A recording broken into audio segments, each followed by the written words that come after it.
Olá, meus amigos de todo o Brasil, aqui quem fala é Celso Ricardo, consultor de agronegócio, e hoje eu venho falar um pouquinho sobre uma colunista do grupo GZH, que faz parte do grupo RBS, que é afiliada da Rede Globo. Rede Globo essa que é uma apoiadora do atual governo, de forma descarada, né?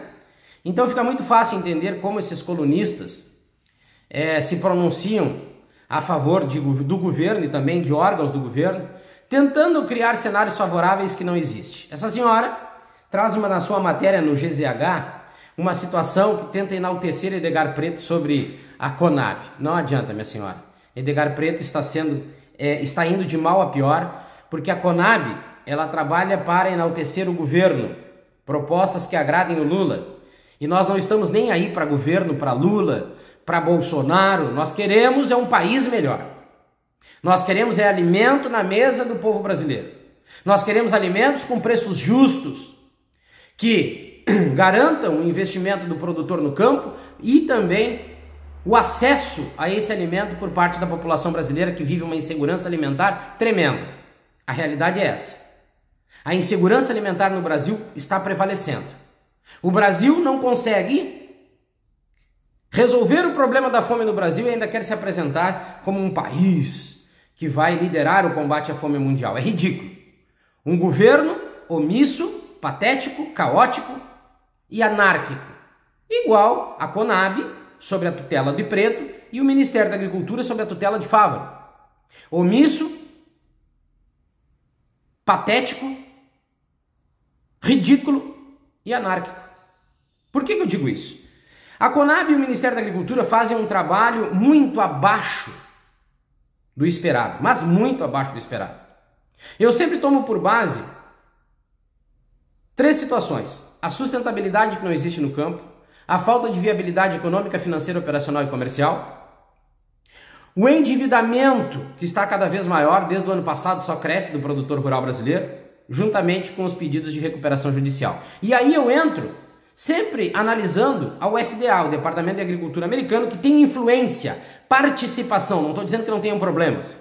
Eles têm influência e participação, analisando o mercado mundial, apresentando a realidade que vive a agricultura daquele país em termos de volume de produção, custo.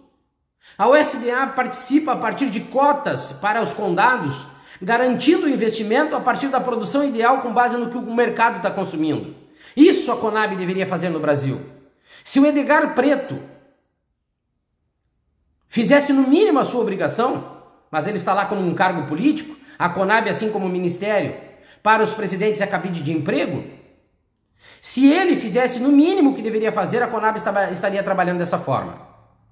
Analisando o mercado mundial, preço, produto, padrão e volume, trazendo para o Brasil números reais e verdadeiros, a partir de um painel com a amostragem direta sobre o custo de produção, a realidade que cada estado está vivendo, porque nós produzimos alimentos nos 26 estados, preço, produto, padrão, volume e custo, para nós tentarmos viabilizar a produção nacional para ser comercializada dentro do Brasil com preços justos e viáveis, e também aumentando o leque competitivo no mercado internacional. O Brasil vive de sazonalidade.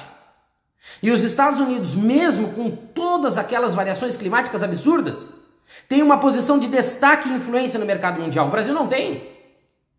Quem diz que o Brasil é celeiro do mundo não conhece o que está acontecendo dentro do Brasil há muitos anos.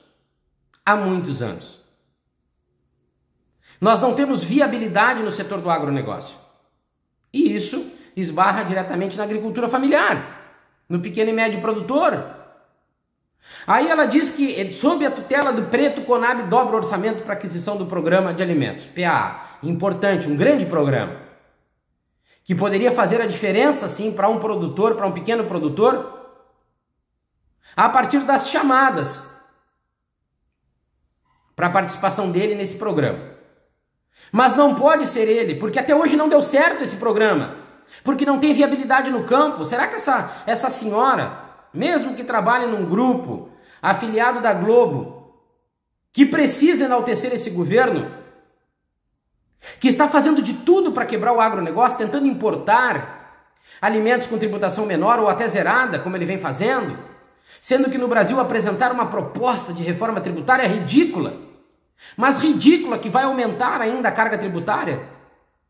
Um governo que vem com uma dívida pública, assim, cada vez mais crescendo, e isso influencia nos juros que vai ir para os créditos, para linhas de crédito, coisa que o Fávaro só sabe falar, linha de crédito até dolarizada. Essa pessoa ridícula que está à frente do Ministério da Agricultura falou. A Selic subiu, mais aumento na taxa de juros.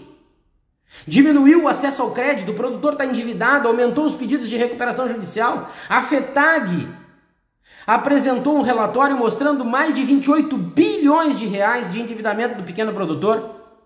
Do que adianta dobrar o orçamento se não vai ter quem produz?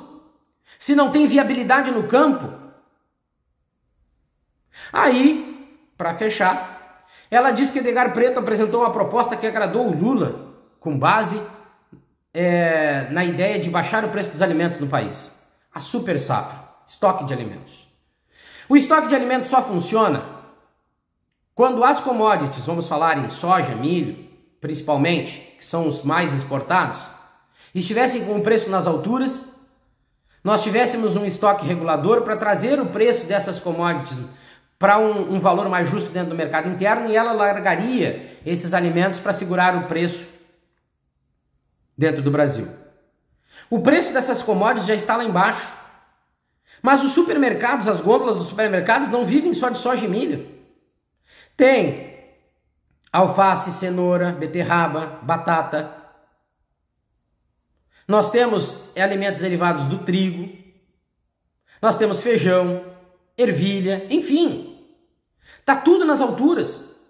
E a soja e o milho despencaram no preço há muito tempo. Se fosse por isso, já deveria ter baixado os preços nos mercados, mas não é por causa disso. O preço está alto devido à alta representatividade dos custos que nenhum governo teve a capacidade de resolver. Muito pelo contrário, criaram ainda mais problemas que nem o atual governo está criando. O custo de produção inviabiliza o resultado, que aumenta o endividamento, diminui o acesso ao crédito. E em contrapartida, na outra extremidade, temos os mercados que trabalham livres para colocarem os preços que quiserem, e é esses dois fatores que estão fazendo com que os preços dos alimentos estejam cada vez mais altos. Não vai haver super safra. Isso é uma afirmação que eu estou fazendo. Estou acompanhando os maiores estados produtores de alimentos de grãos no país, e todos estão tendo quebra de safra devido às variações climáticas. Não vai haver super safra. Se apresentarem números comprovando super safra, são números manipulados. E esse programa não vai dar certo, porque a agricultura familiar tem uma péssima assistência técnica no Brasil. No Rio Grande do Sul não é muito diferente. E por quê? Porque falta condições para que os profissionais possam apresentar uma assistência técnica de qualidade. E se nós formos acompanhar no estado do Rio Grande do Sul mesmo, a gente vai vendo que essa tal assistência técnica não é tanto assim também não.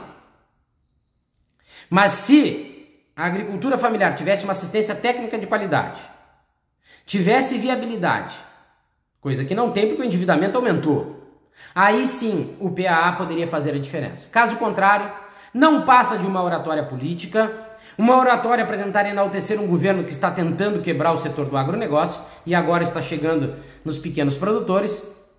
Em contrapartida, o que nós vimos é cada vez mais omissão, cada vez mais reportagens como essa, sem nexo, sem fundamento, e em contrapartida, o nosso setor, principalmente o setor primário, está indo cada vez mais para o fundo do poço.